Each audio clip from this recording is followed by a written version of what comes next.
कई दिनों से ये बात पब्लिक डोमेन में है और सुप्रीम कोर्ट के आदेश के बाद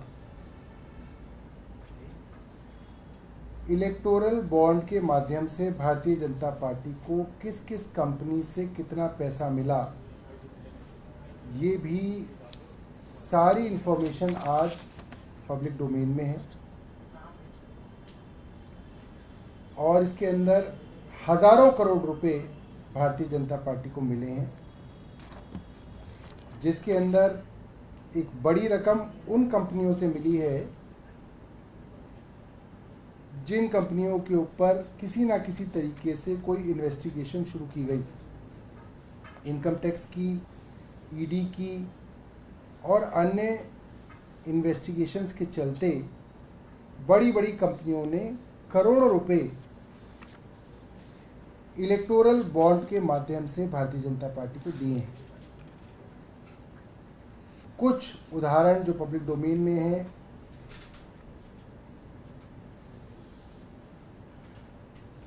फ्यूचर गेमिंग ने 152 करोड़ रुपए भारतीय जनता पार्टी को दिए हैं। मेघा कंस्ट्रक्शन ने भारतीय जनता पार्टी को 454 करोड़ रुपए दिए हैं। और ये तब है जब उनके ऊपर और उनकी कंपनी के ऊपर इनकम टैक्स के छापे पड़े हैं। हल्दिया एनर्जी लिमिटेड के ऊपर इनकम टैक्स की, माफ़ कीजिएगा, सेंट्रल ब्यूरो ऑफ इन्वेस्टिगेशन की इन्वेस्टिगेशन चल रही है 2020 से। उन्होंने भारतीय जनता पार्टी को करीब 377 करोड़ रुपए डोनेट किए हैं। इसी तरीके से कई सारी कंपनियों के नाम पब्लिक डोमेन में हैं जिनके ऊपर छापे पड़े और उसके बाद उन्होंने भारतीय जनता पार्टी को इलेक्टोरल बॉन्ड के माध्यम से करोड़ों रुपए दिए। मसलन हेटेरो ग्रुप ऑफ कंपनीज के ऊपर इनकम टैक्स द्वारा 2019 के अंदर छापा पड़ा, कैश बरामद हुआ और इस कंपनी ने भी भारतीय जनता पार्टी को करीब 60 करोड़ रुपए के इलेक्टोरल बॉन्ड दिए। Shady Sai electricals income tax छापा पड़ा दिसंबर 2023 में, जनवरी 2024 में इलेक्टोरल बॉन्ड खरीदे। डॉक्टर रेड्डी के यहाँ इनकम टैक्स छापा पड़ा 2023 में नवंबर में, और उसी के कुछ दिनों बाद नवंबर में इन्होंने भी इलेक्टोरल बॉन्ड खरीदे। कल्पतरु प्रोजेक्ट्स के यहाँ इनकम टैक्स का छापा पड़ा अगस्त 2023 में और इसके बाद अक्टूबर में इन्होंने इलेक्टोरल बॉन्ड खरीदे। इस तरीके की बहुत सारी कंपनियां हैं। उन कंपनियों की बात एक जनरल बात है, मगर जो इस एक्साइज की इन्वेस्टिगेशन के अंदर ईडी के मुख्य गवाह हैं, उनकी भी अगर हम डिटेल्स देखें तो उन्होंने भी करोड़ों रुपया भारतीय जनता पार्टी को दिया है। और इनके अंदर जो मेन एक्यूज हैं, पी शरद चंद्र रेड्डी और औरोबिंदो फार्मा के मालिक के बेटे जो हैं, उनकी टाइमलाइन अगर मैं आपको दिखाऊं तो नवंबर 2021 के अंदर एक्साइज पॉलिसी बनी, जनवरी 2022 के अंदर औरोबिंदो फार्मा ने भारतीय जनता पार्टी को 3 करोड़ रुपए के इलेक्टोरल बॉन्ड दिए। जुलाई के अंदर औरोबिंदो फार्मा ने 1.5 करोड़ रुपए के इलेक्टोरल बॉन्ड खरीदे और भारतीय जनता पार्टी को मिले। जुलाई के 2022 के अंदर ये पॉलिसी वापस ले ली गई। नवंबर के अंदर पी शरद चंद्र रेड्डी को गिरफ्तार किया गया। गिरफ्तारी के बाद इन्होंने 5 करोड़ रुपए के बॉन्ड खरीदे और भारतीय जनता पार्टी को इलेक्टोरल बॉन्ड दिए गए। इसके बाद ये कई महीने तक जेल के अंदर रहे। 8 मई 2023 को इनको बेल मिल गई। 2 जून 2023 को ये अप्रूवर बन गए और 8 नवंबर 2023 को इनकी कंपनियों ने करीब 50 करोड़ रुपए भारतीय जनता पार्टी को दिए।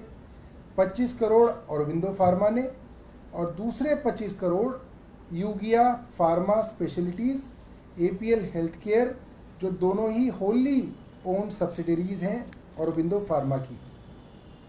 और इसके बाद आपको ये बात मालूम ही है कि ये बात पब्लिक डोमेन में आई, जब इतनी इन्वेस्टिगेशन हर तरीके की हो रही है तो हमने केंद्र सरकार से तब भी कहा था और आपके माध्यम से आज फिर कह रहे हैं, जब खुल्लम खुल्ला इस तरीके के एक्साइज मामले के एक्यूज्ड भारतीय जनता पार्टी को इलेक्टोरल बॉन्ड के माध्यम से करोड़ों रुपया दे रहे हैं और फिर वो सरकारी गवाह भी बन रहे हैं, तो इसकी इन्वेस्टिगेशन भारतीय जनता पार्टी की केंद्र सरकार कब कराएगी, ये हमारा सवाल उनसे है। और इस सवाल का वो जवाब नहीं दे रहे हैं, तो आप लोगों के माध्यम से दोबारा से इस सवाल को हम लोग पूछ रहे हैं। इससे संबंधित आपके पास कुछ सवाल है तो बताइए। इस मामले में जो गवाह हैं, क्या उनके खिलाफ आप कह रहे हैं कि कार्रवाई होनी चाहिए या इस मामले में जांच होनी चाहिए कि क्या कनेक्शन? इस मामले की पंकज जी जांच होनी चाहिए कि ये जो प्रमुख आरोपी थे, जो आज प्रमुख गवाह बन गए हैं, इन्होंने भारतीय जनता पार्टी को जो पैसा दिया, इस बात की जांच होनी चाहिए।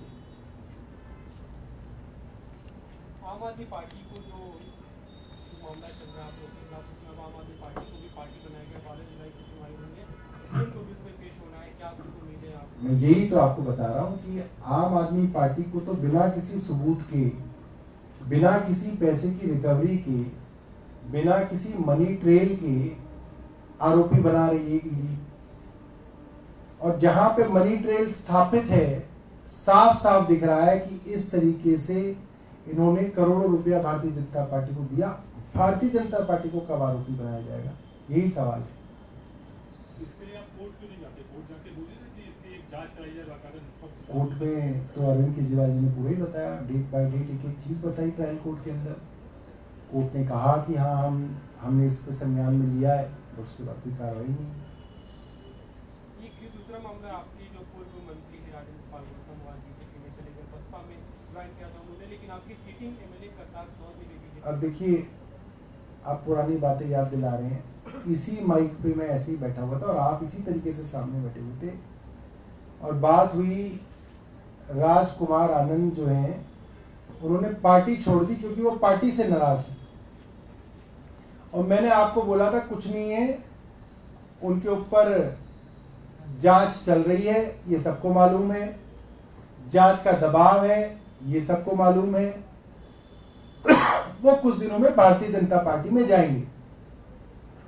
और आपको याद होगा उन्होंने बोला कि देखिए वे मेरे को ऐसा बोल रहे हैं, मैं दलित हूं इसलिए मेरे ऊपर ये आरोप लगाए जा रहे हैं, मैं कमजोर नहीं हूं, दलित कमजोर नहीं होते।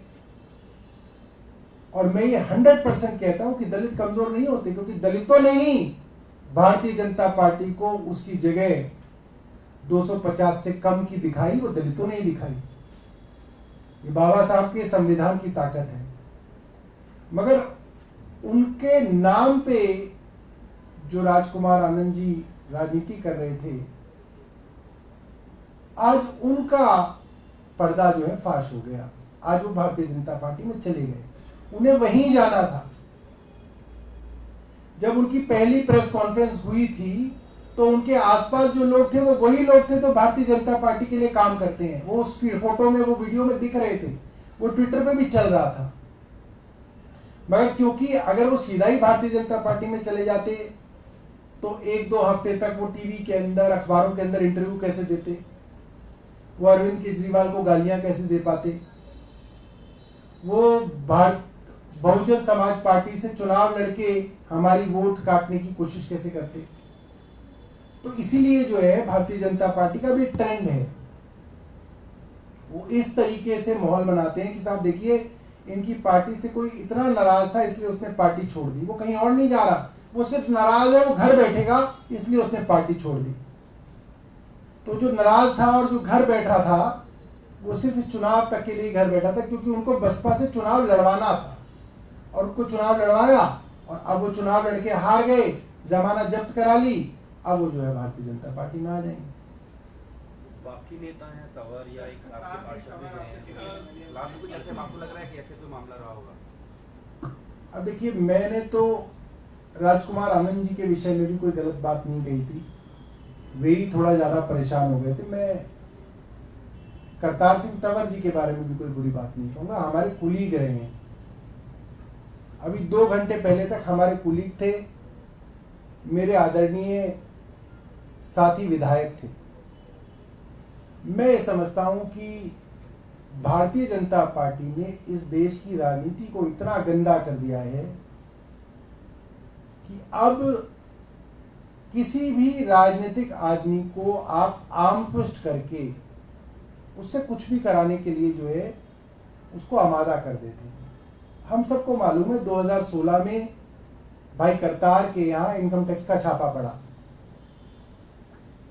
उसी भारतीय जनता पार्टी की केंद्र सरकार के इनकम टैक्स डिपार्टमेंट ने कहा कि unaccounted cash worth 130 crore found. 130 crore का अनअकाउंटेड कैश पाया गया। ये मैंने नहीं कहा, ये केंद्र सरकार के इनकम टैक्स ने कहा। अब जाहिर सी बात है, वो तलवार जो है वो उसके ऊपर लटका के रखते हैं, उनके ऊपर भी वो तलवार लटकी हुई होगी। और मुझे लगता है कि किसी ना किसी दबाव के चलते आदमी जो है वो कहता है कि यार कब तक जो है इनकम टैक्स वालों के चक्कर काटे जाए, कब तक जो है अपनी जूतियां घिसी जाए। टेंशन होती है, आदमी के परिवार में पूरी समस्या होती है, रोज रोज इनकम टैक्स बुलाता है। फिर ये भी होता है कि आज इनकम टैक्स में है, ये मामला इनकम टैक्स से ईडी में दे देंगे। बड़ा आसान है इनकम टैक्स से ईडी में देना, काफ़ी दोनों का मेलजोल रहता है। फिर ईडी में दे देंगे तो फिर बंद कर देंगे तो महीनों अंदर रहना पड़ेगा। कौन जो है सामान्य आदमी जो है इस सब के अंदर चक्कर में पड़ेगा? घर में परिवार है, बीवी है, बच्चे हैं, पोते पोतियां हैं, क्या क्या है। तो आज देश की राजनीति जो है आज बहुत गंदी राजनीति कर दी है भारतीय जनता पार्टी ने। और इस तरीके से विपक्ष को खत्म करने की कोशिश की जा रही है कि विपक्ष को इतना कमजोर कर दिया जाए कि देश के अंदर लोगों की आवाज उठाने वाला कोई ना रह जाए। सिलेंडर के दाम बढ़ते हैं तो लोग कोई ना आवाज उठाएंगे, विपक्ष उठाएगा उनके लिए आवाज। नीट का पेपर लीक हो गया, इसकी आवाज कौन उठाएगा? जनता बेचारी कहां उठाएगी आवाज? विपक्ष उठाएगा उसकी आवाज जो है संसद के अंदर, विपक्ष उठाएगा उसकी धरना देके आवाज। तो वो विपक्ष को कमजोर कर दिया जाए कि जनता के मुद्दों की आवाज ही ना उठ पाए। बिहार के अंदर पुल पे पुल गिर रहे हैं, लोग नहीं चलाएंगे। जो अपोजिशन पॉलिटिकल पार्टीज हैं वो उसको फेसबुक पे, व्हाट्सएप पे, ट्विटर पे चला के सरकार की अकाउंटेबिलिटी फिक्स करेंगे कि भाई आपने कुछ नहीं किया। हाथरस के अंदर इतने सारे लोग मर गए, सरकार की जवाबदेही वहां की अपोजिशन पार्टी तय करेगी। अब उन अपोजिशन पार्टियों को इतना कमजोर कर दिया जाए कि उनके विधायकों को तोड़ा जाए, बीजेपी में शामिल करा लिया जाए, कि विपक्ष जो है बिल्कुल खत्म हो जाए। ये कोशिश भारतीय जनता पार्टी की है, पिछले कई सालों से कोशिश चल रही है। मगर 2024 के लोकसभा के चुनावों ने दिखा दिया कि अब इस कोशिश से काम बन नहीं रहा है भारतीय जनता पार्टी का।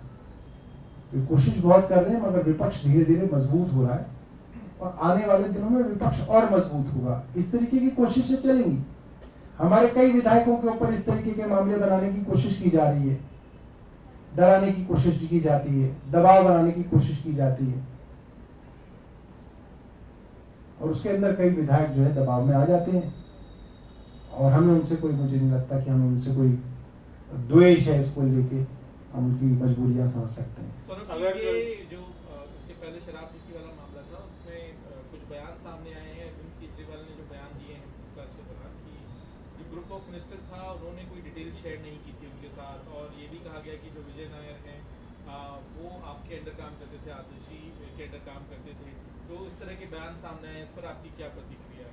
हमारा ये प्रक्रिया है कि ईडी का काम है बयानों को तोड़ बड़ोड़ के भारतीय जनता पार्टी की मदद करना, और ये कोर्ट में ही साबित कर दिया था अरविंद केजरीवाल ने। पिछली बार जब ट्रायल कोर्ट के अंदर अरविंद केजरीवाल जी ने कहा कि सीबीआई ये कह रही है और ऐसा मैंने नहीं कहा, तो कोर्ट ने वहीं पे सीबीआई को कहा कि हाँ ऐसा तो इन्होंने नहीं कहा, आप ऐसा क्यों कह रहे हैं? तो ये ये सीबीआई इसलिए कह रही है ताकि आप ये बात टीवी पे चलाएं, ताकि कुछ लोग इसको अखबार में लिखें और ऐसा लगे कि जो सीबीआई कह रही है वो शायद अरविंद केजरीवाल जी कह रहे हैं, और इसके अंदर तो बहुत गड़बड़ है।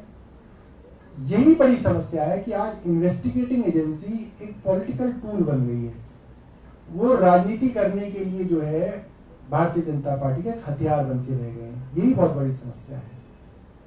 और कोई सवाल?